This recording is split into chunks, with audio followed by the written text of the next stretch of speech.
నమస్తే, welcome to Andhraprabha. నేను రాహుల్. ప్రస్తుతం మనతో పాటు కల్వకుర్తి కాన్స్టిట్యున్సీ నుంచి ఎమ్మెల్యేగా పోటీ చేసిన ఆచార్య మనతో పాటు ఉన్నాడు. అన్నని అడిగి మరిన్ని విషయాలు తెలుసుకున్నాం. అన్న, ఇప్పుడు లోక్సభ ఎన్నికలు ఉన్నాయి కదా, దాంట్లో నార్కర్నూలు ఎవరు గెలుస్తారని మీరు అనుకుంటున్నారు? తెలంగాణలోనే దేశంలో మోదీ యొక్క చరిష్మా ఎట్లయితే నడుస్తుందో తెలంగాణలో కూడా ప్రతి వ్యక్తి నరేంద్ర మోడీ ప్రధానమంత్రి మళ్ళీ కావాలనేటువంటి లక్ష్యంతో ఇవాళ ప్రతి ఒక్క ఓటరు మోడీ గారు కోటేయనికి సిద్ధంగా ఉన్నారు. నాగర్ కర్నూలు పార్లమెంటు కూడా పోతుగడ్డి భరత్ గారు యువకుడు, విద్యావంతుడు, ప్రస్తుత జడ్పీటీసీ సభ్యుడు, బీజేపీ అభ్యర్థిగా ఎన్నికల బరిలోకి వచ్చిండు. ఖచ్చితంగా స్థానికుడు. గతంలో ఉన్నటువంటి ఎంపీ రాములు గారి యొక్క అనేక ఏదైతే అపారమైనటువంటి రాజకీయ అనుభవంతో వారిని తీసుకురావడం జరిగింది. ఖచ్చితంగా బీజేపీ ఈసారి నాగర్ కర్నూలులో విజయం సాధించబోతుంది. మనకు అక్కడ ఏంటంటే బీఎస్పీ నుంచి వచ్చిన ప్రవీణ్ సార్ బీఆర్ఎస్కి వెళ్ళి అక్కడ నుంచి పోటీ చేయడం జరుగుతుంది. ఈ విధంగా ఏమైనా బీఆర్ఎస్కు స్కోప్ వచ్చే అవకాశాలు ఉన్నాయని చెప్పుకోవచ్చా మనం? బీఆర్ఎస్ పార్టీ మొత్తం పడవ మునిగిపోతున్నది. ఈయన బీఎస్పీలోకి వెళ్ళి మునిగిపోయే పడవలకు దుంకిండు. ఇక బీఆర్ఎస్నే కాపాడలేరు అనుకుంటే ఇంకా ఆర్ఎస్పీని ఎవడు కాపాడాలి?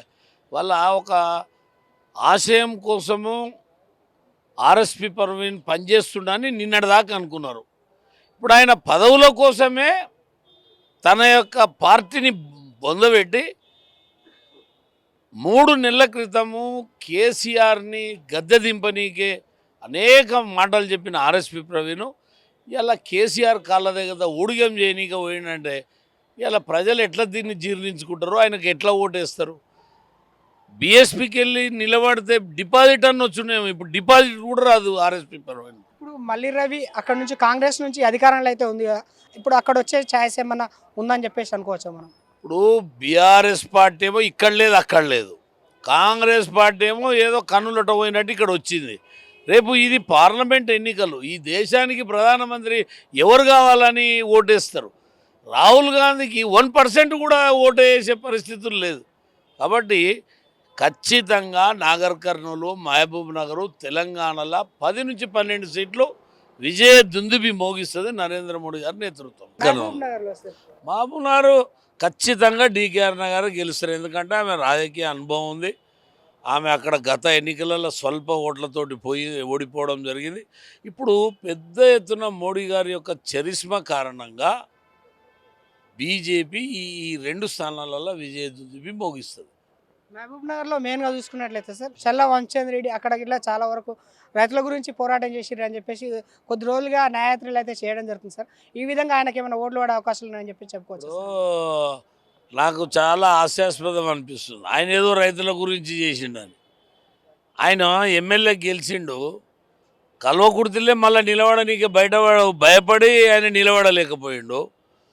ఇప్పుడేమో మహబూబ్నగర్ పార్లమెంట్లో డీకేఆర్ గారిని టార్గెట్ చేసుకొని ఏదో టీవీలలో 4 మాటలు మాట్లాడి ఆడ ఇక నేనే రైతులకు చేసిన అని చెప్తే అది ఆయన చేసింది ఏమున్నది?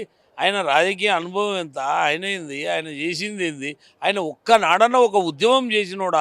ఒకసారి బయట పెట్టమని ఇప్పుడు ఆయన ఒక రోజు ఉద్యమం చేసినట్టు బయట పెట్టమని న్యాయయాత్ర తిరిగింది ఎందుకొరకు? ఆయన ఈ పార్లమెంట్ ఎలక్షన్లో నిలబడి మళ్ళీ పార్లమెంట్ ఎలక్షన్కి వచ్చిండు కాబట్టి నలుగురు ఆయన ముఖం చూస్తారని చెప్పి న్యాయయాత్ర పేరు మీద తిరిగిండు, అంతే తప్ప అక్కడ డీకేఆర్ గారు అనేక దశాబ్దాలుగా పాలమూరు జిల్లా ప్రజల కొరకు ఆమె అనేక అభివృద్ధి చేసింది, ఆమె పోరాటాలు చేసింది. ఆమెకు ఖచ్చితంగా ఈసారి గెలుపు తథ్యం. హైదరాబాద్లో మెయిన్గా చూసుకున్నట్లయితే ఇక్కడ ఎంఐఎం అయితే చాలా సంవత్సరాల నుంచి అయితే ఇక్కడ ఉంది సార్. ఇప్పుడు మాధవలత గారు అయితే బీజేపీ నుంచి పోటీ చేస్తారు కదా, ఇప్పుడు ఎంఐఎంను ఢీ కొడతా అని చెప్పేసి మనం అనుకోవచ్చా సార్? ఇప్పుడు మొదటి నుంచి కూడా గతంలో వెంకయ్య నాయుడు గారు నిలబడ్డప్పుడు కూడా తక్కువ ఓట్లతోటి ఓడిపోవడం జరిగింది. ఆ స్థానంలో బద్దంబాలరెడ్డి గారు అనేక సార్లు తక్కువ ఓట్లతోటి కూడా ఓడిపోవడం జరిగింది. ఈసారి బీజేపీ ప్రభుత్వము ముస్లిం త్రిబుల్ తలాక్ బిల్లుని రద్దు చెప్పి అదైతే దాన్ని తీసుకురావటం వల్ల మహిళలకు, ముస్లిం మహిళలకు చాలామందికి మేలు జరిగేటువంటి అంశం కాబట్టి వాళ్ళ మాధవీలత గారు అనేక సంవత్సరాలుగా ఓల్డ్ సిటీలో ప్రజల కొరకు కార్యక్రమాలు చేసింది. మహిళలు, ముస్లిం మహిళలు కానీ, ముస్లింలు కానీ, హిందువులు కానీ పెద్ద ఎత్తున బీజేపీకి వేసి ఆమెను గెలిపించేటువంటి విధంగా ఇవాళ అన్ని సర్వేలు కూడా కొంత ముందంజలో పోతున్నాయి.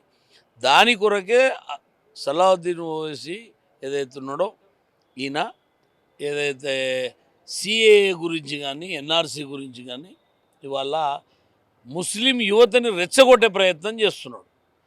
ఎందుకంటే ఆయన ఓటమిని గమనించే ముస్లిం యువతని రెచ్చగొట్టి మళ్ళీ గెలవాలనే ప్రయత్నం చేస్తున్నాడు. కాబట్టి ఇవాళ మోడీ గారి చరిష్మ వల్ల ఓల్డ్ సిటీ కూడా బీజేపీ గెలుస్తుంది.